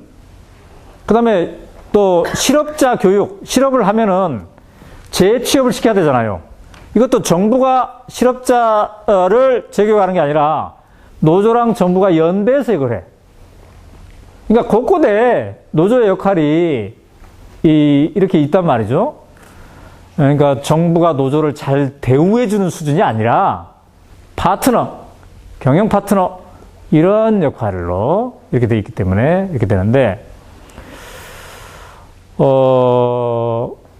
농촌 문화 속에서 협동조합이었던 것이 이게 산업화가 되면서 이제 도시로 이 사람들이 왔을 거 아니에요? 그럼 더불어 함께의 정신을 노조 속에서 이걸 이제 해나가고 있다고 봐야 되겠죠. 그런 거 있는 것 같아요. 이게 그러니까 우리가 이분법적으로 생각하지 말자고 하는 걸 내가 배워야 된다고 그러잖아요. 우리 어머니와 아버지가 여러분들에 대해서 얼마나 애정이 많습니까? 그죠? 지나칠 만큼 애정이 많아. 덴마크는 19살 되면 딱 끊어, 이제. 지원을. 그래서 지금 둘이 지금 와 있는데, 덴마크 애들 둘이 와 있잖아요, 한국에. 거지야, 거지. 그래서 내가 지금 대주고 있어. 응? 우리 같으면 막 부모가 막 가서 걱정되지 벌써. 이렇게 막 싸주고 돈도 좀 충분히 주고 그러겠지. 근데 우리는 엄마 아빠들의 여러분에 대한 애정이 너무 지나치게 많아요. 그래서 이걸 문제라고만 생각하지 말자 이거야. 이분법을 없애자는 거는. 그러면 이 좋은 애정과 정과 이런 거를 어떻게 더 긍정적으로 승화시킬 것입니까? 응? 나쁘게 얘기하면 독립성을 안 길러주는 건데 좋게 얘기하면 진짜 애정이 있는 거야, 애정이.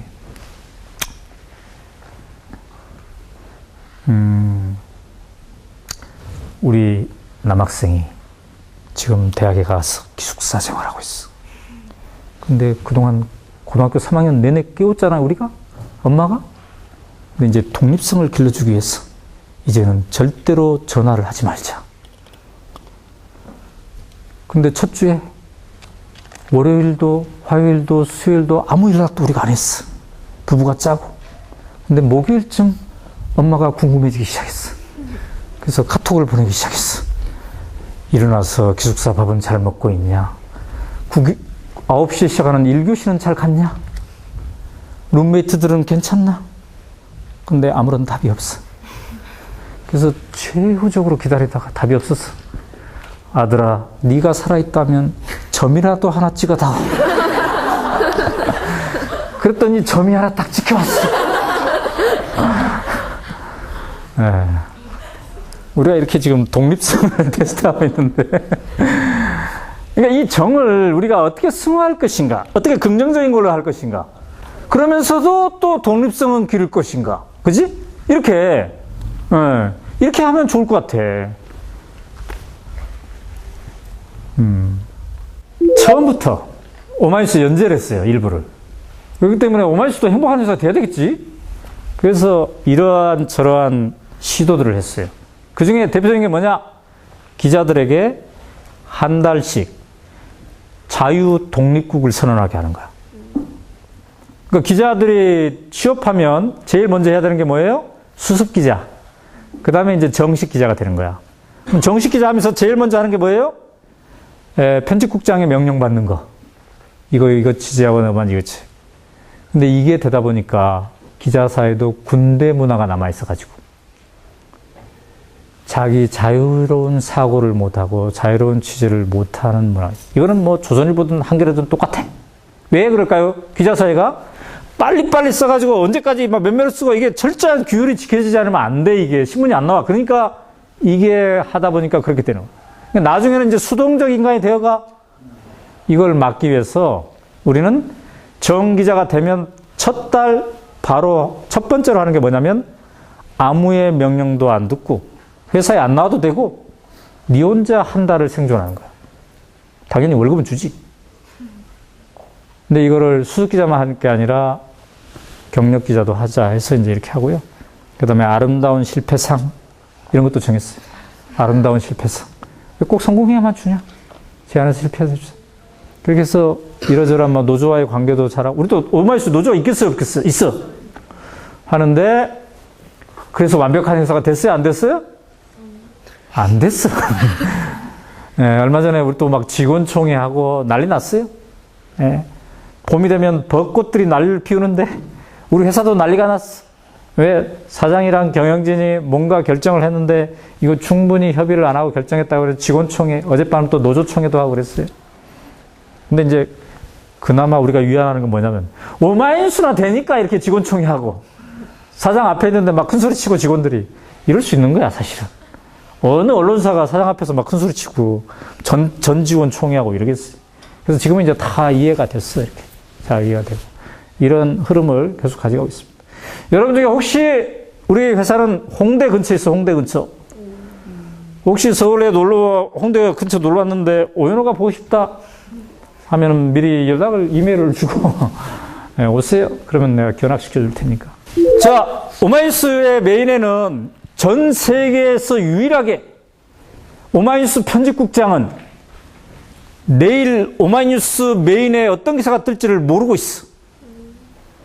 이게 오마이뉴스야. 오마이뉴스 편집국장은 내일 지면을 알아야 될 거 아니야. 근데 오마이뉴스 편집국장만 몰라. 왜? 밤사이에 어느 시민기자가 뭘 쏠지를 모르니까. 예. 그럼 어떤 기준에 의해서 하느냐?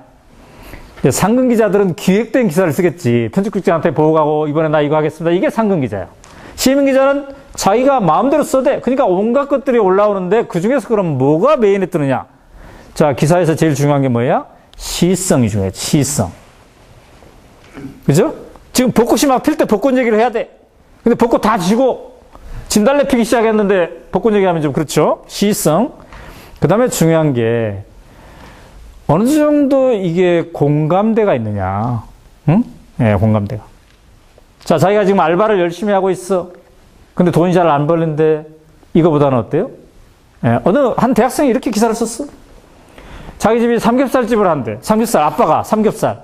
근데 언니 있고 자기 있는데 바쁘니까 언니도 하고 자기도 매달려가지고 삼겹살집을 다 운영을 해. 네? 10년째. 근데 엄마 아빠가 쉴 틈도 없고 이렇게 열심히 운영하는데 우리 집은 왜 돈이 없을까? 왜 등록금 마련에 엄마 아빠가 이렇게 힘들어 하실까? 이거에 대해서 썼는데 이렇게만 쓰면 뭐예요? 그다지 형편이 이렇구나 이거야. 근데 뭐랑 연결시켰어? 전국에 음식점 하는 자영업자들의 통계와 그들 중에 어느 정도가 상위층으로 가는지, 어느 층은 그냥 탈락하는지, 이런 자영업자들의 애환적 통계를 함께 버물렀어. 그랬더니 이게 탑에 올라간 거예요. 이게 뭔 말인지 알죠? 개인의 경험을 우리 사회의 공통적인 사안과 연결한다는 거. 이게 매우 중요해. 그러려면 리서치가 돼야 되겠지. 공부가 돼 있어요. 자, 이 과정이 뭐예요? 설득력의 과정이야. 설득력. 아, 오늘 나 존나 기분이 안 좋아. 이렇게 얘기하면 설득력이 없어. 설득력이 있으려면 내가 왜 기분이 안 좋은지. 이걸 차근차근 사람들에게 설득해 가야 돼. 근데 내 개인적인 것도 있고 국가적인 것도 여러 가지 있는데 그걸 다 취재가지고 적절하게. 이걸 적절하게 안배하는. 이런 거. 그 다음에 세 번째. 여러분은 시민기자니까 뭐가 중요해요? 그냥 영화를 봤는데 이렇다, 책을 봤는데 이렇다 보다는 현장. 내가 본 현장. 글은 항상 현장에서 시작해서 현장으로 끝나는 게 좋아요. 자, 오연호도 만났는데 여러분들이 만약에 서평을 쓸 때 우리도 행복할 수 읽어봤더니 이렇게 했지, 저렇게 했다. 이거보다는 첫 시작을 오연호를 만났다. 어디에서. 뭐 이렇게 이제 강연에서 들은 얘기, 그 다음에 책의 얘기, 그 다음에 오연호가 마지막으로 떠나면서 한 얘기, 뭐 이런 것들, 그 다음에 옆 친구가 했던 질문들, 이런 것들을 이렇게 하다 보면 어떻게 돼요? 이게 매우 풍성하고 입체적으로 되겠죠. 그런 것들이 이제 탑에 올라갈 가능성이 많습니다. 근데 질문을 하셨으니까 오늘 저녁에 당장 해보세요, 한번. 시민시장으로 가입해가지고. 아까 그 대학생은 자기 삼겹살집 얘기를 했더니 좋은 기사 원고료가 400만 원이 거쳤어요. 그래가지고 등록금을 해결했어. 등록금 마련하기 힘들다고 글 썼더니 등록금 해결된 거야. 예, 활용하세요. 슬픈 행복, 이것도 가능할까요? 슬픈 행복. 약간 마음이 짠한데도, 아, 내가 저 사람과 고통을 같이 하고 있구나, 이런 것도 뭐 있을 수가 있겠죠. 그러니까, 기본적으로 행복과 즐기다라는 것은 상당히 연관이 있는 것 같아. 그러니까 내가 좋아해서 뭔가를 하면 즐긴다는 거. 예? 근데 내가 좋아해서 뭔가를 지금 하고 있는데 약간 힘들 수도 있고, 그죠? 약간 슬플 수도 있어. 그 일을 하는 게. 그러나 그게 또 행복일 수도 있어요.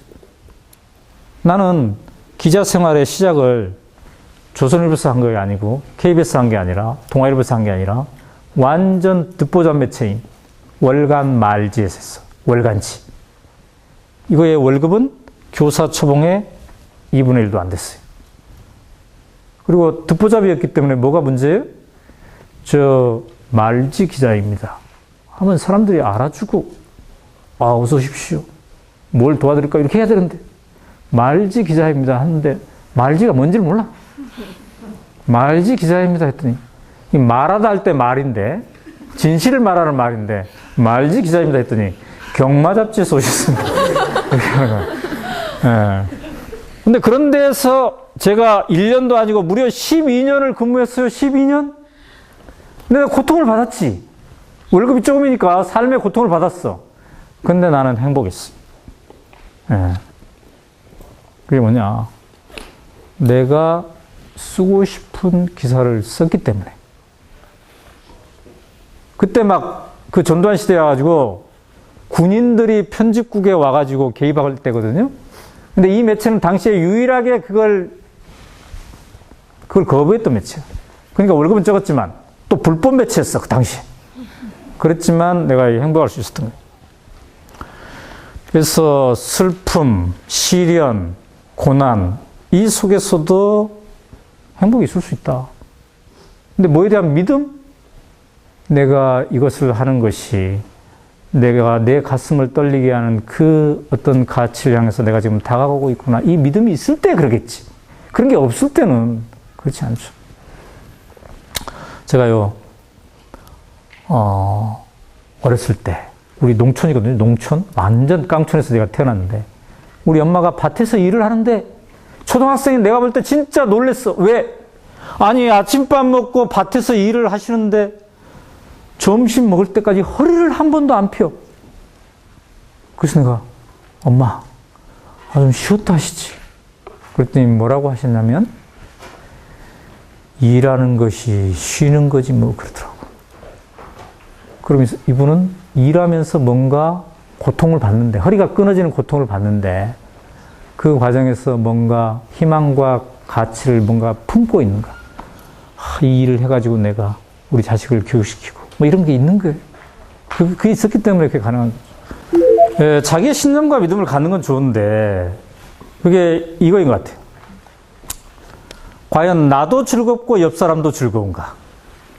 예. 그래서 우리가 뭔가를 할 때 내가 이 일을 좋아하는가? 이거 따져봐야겠죠? 이게 신념관이죠. 그 다음에 또 중요한 게 뭐예요? 좋아만 해서는 안 되겠죠. 어느 정도 잘할 수 있는가? 그래야 사회적 기여를 하겠죠. 세 번째로는 이 일이 사회적 의미가 있는가? 그러니까 나도 즐겁고 옆 사람도 즐거울 수 있는가? 이거죠. 나는 대학에서 소설을 쓰려고 국문과에 갔어. 근데 사람들이 너는 이렇게 쓸데없는 짓을 벌써부터 하냐 그러더라고. 왜? 그때는 소설보다는 사실이 더 중요한 시대였으니까. 그래서 기자가 된 거예요. 당시에. 근데 지금은 제가 또 정치 전문 기자에서 요새는 교육 전문 기자로 변신 중인 것 같아. 예? 이 교육이 더 중요하다고 지금 사람들이 하니까 이렇게 지금 하고 있어요. 그래서 여러분들과 오늘 만난 거예요.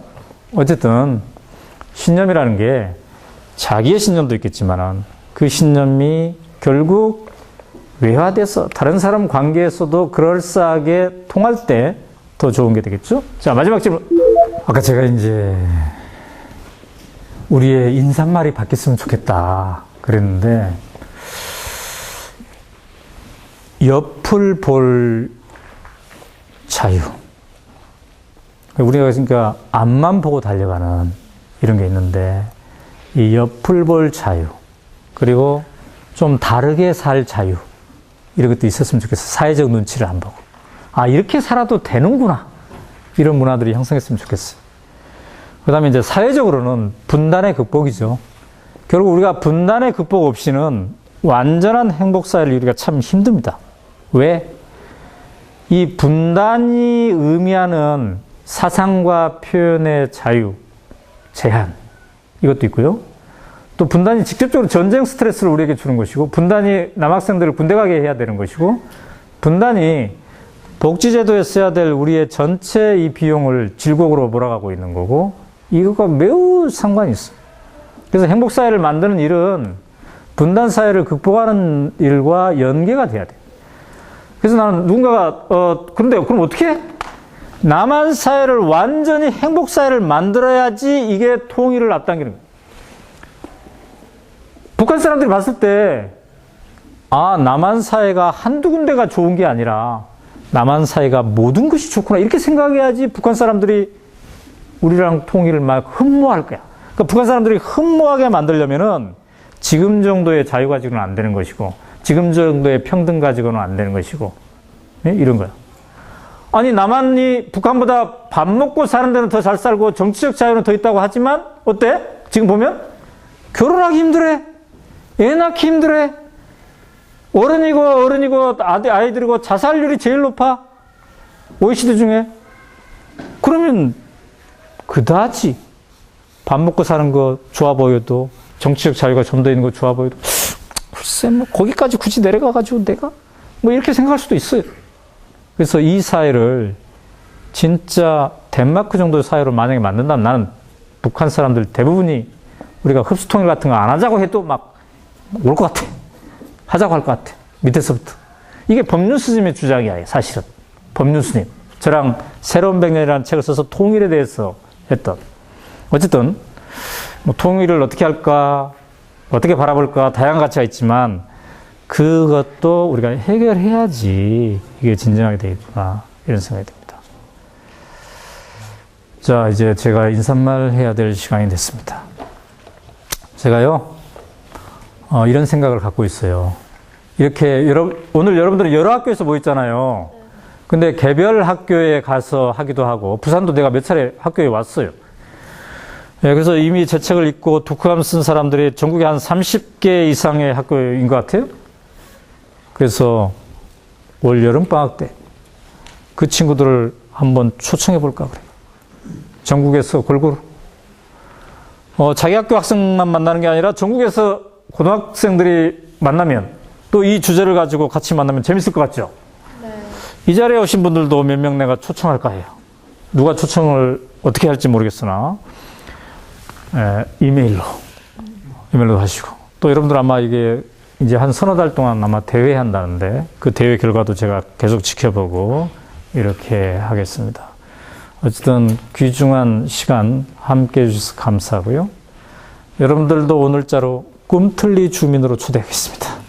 학생 꿈틀리 주민. 그래서 나도 내 마음속에서 여기저기서 한번 꿈틀거려보자. 이런 생각을 가졌으면 좋겠습니다. 여러분 무엇보다도 너무 초조해하지 마시고 인생은 길고 세상에는 다양하게 사는 방법이 있구나. 이거를 하나하나씩 점검해 가시기 바랍니다. 네, 감사합니다.